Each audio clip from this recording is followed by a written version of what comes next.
In a time where WWE feels increasingly corporate, increasingly tied to boardrooms, shareholders, mergers, and quarterly earnings reports, it almost feels unfair that AAA in 2026 exists. Because while so much discussion around modern wrestling has been dominated by arguments, tribalism, rating discourse, and people endlessly complaining online about every booking decision imaginable, AAA's become a reminder of why a lot of us fell in love with wrestling in the first place.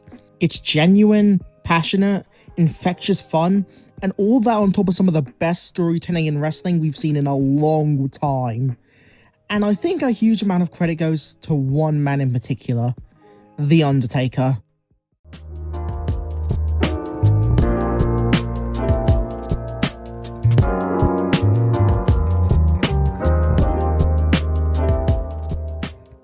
When news first broke that Taker would be taking a major role in AAA, I think a lot of people were understandably nervous.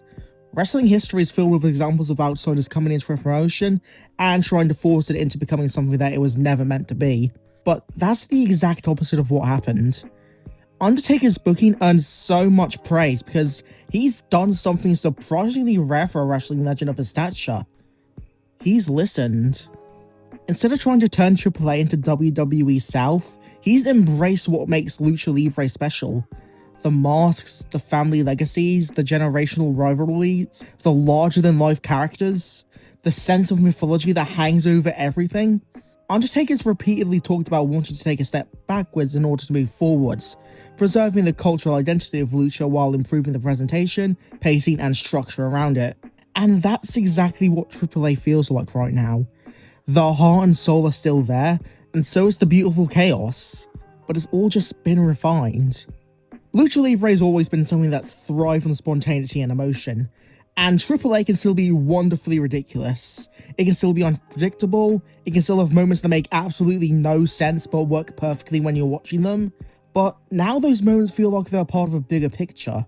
Undertaker's openly admitted that AAA challenges him creatively, and he's not pretending to have all the answers. He studied the strengths of it, the style, the culture, and is trying to blend the strengths of both of those aspects. And that's why so many fans have embraced his involvement. It feels genuine, it feels respectful. It feels like someone trying to strengthen the foundation rather than replace it. And honestly, the atmosphere at AAA shows right now might be my favourite atmosphere in wrestling. These crowds aren't showing up just for the sake of complaining. They're not sitting there waiting to tweet about why a storyline's secretly terrible. They're there to celebrate wrestling, and to celebrate the Mexican wrestling culture. They're there to sing, cheer, laugh, boo the heels, support the faces, and lose themselves in the show. And that energy is infectious. All of AAA's events these days feel like some sort of party. The audience wants the wrestlers to succeed, and in turn, the wrestlers want to give the audience something memorable. And the ending result is this wonderful feedback loop where everyone is invested. That's what wrestling is supposed to be. And it's not just one storyline carrying the promotion either. Vikingo's Rise, for example, has been incredible to watch. Every great wrestling promotion needs stars that feel larger than life, and Vikingo feels like he's becoming the face of a generation right before our eyes. He's so unlikable, and I just love him so much in the role. And the War Raiders becoming a thing again has been one of my favourite developments all year. I don't care, I love these two. I've always loved them. Seeing Eric and Ivar smashing people to bits again and looking like absolute monsters has brought such a smile to my face. There are good stories all over this promotion right now. But let's be honest, there's one that absolutely steals the show right now. The original El Grande Americano versus El Grande Americano. A feud that, on paper, should have been one of the dumbest things ever conceived, but instead, it became magic. Because wrestling sometimes has this incredible ability to turn something utterly ridiculous and accidentally turn it into mythology. So for context, at the start of 2025, Chad Gable got suited with the El Grande Americano gimmick, just a parody of luchadors in general.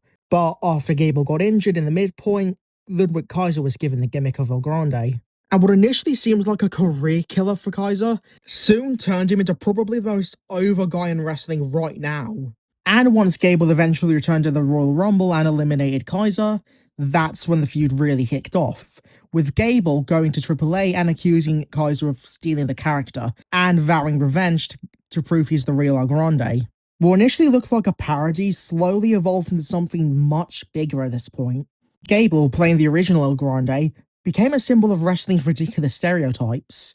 Meanwhile, Kaiser, who was still playing the actual El Grande Americano, became proof that those same stereotypes could be transformed into something that's genuinely compelling.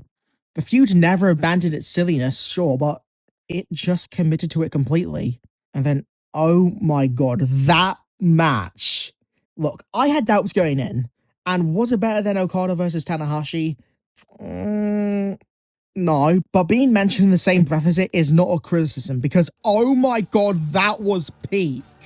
This is what wrestling looks like when everyone involved understands storytelling. They didn't need to sprint at a million miles, they didn't need 37 kickouts, they didn't even need to spam their finishes.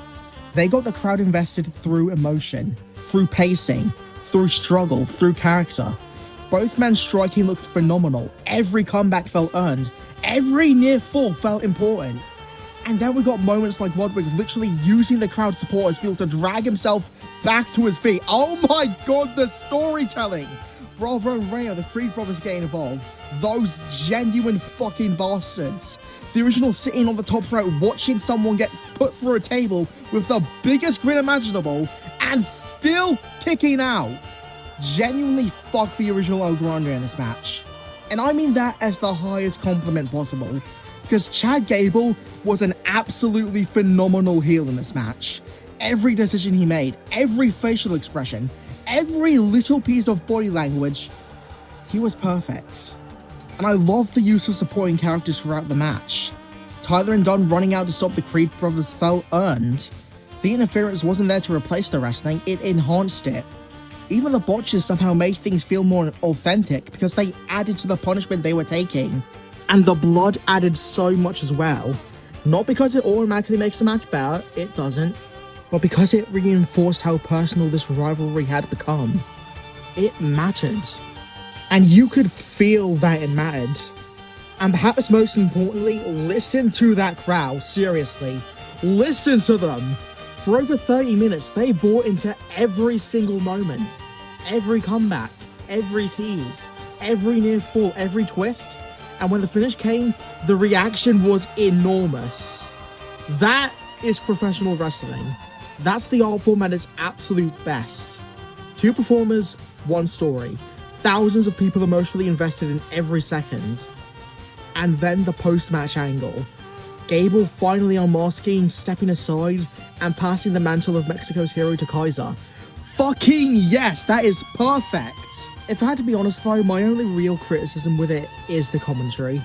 Graves was absolutely excellent here, and JBL had some genuinely funny lines and did a solid job overall, but he occasionally drifted a little too far into comedy when the match itself was demanding seriousness.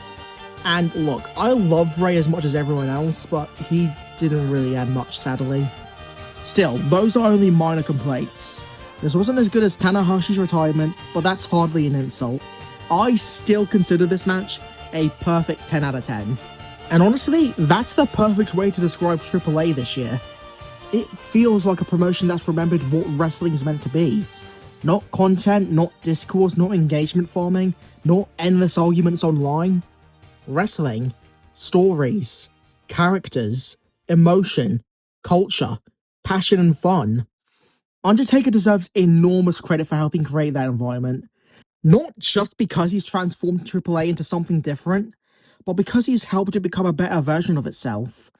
He's respected the past, strengthened the present, and somehow made the future feel exciting. And it pretty much proves why he deserves his place as one of the most beloved guys in the business right now. And in a wrestling landscape where so many promotions feel like they're chasing trends, AAA's become something increasingly rare. A promotion that knows exactly what it wants to be.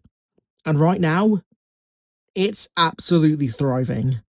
And here's to even more success in the future. Thank you, AAA, for pulling me right back into wrestling and remembering everything I love about it.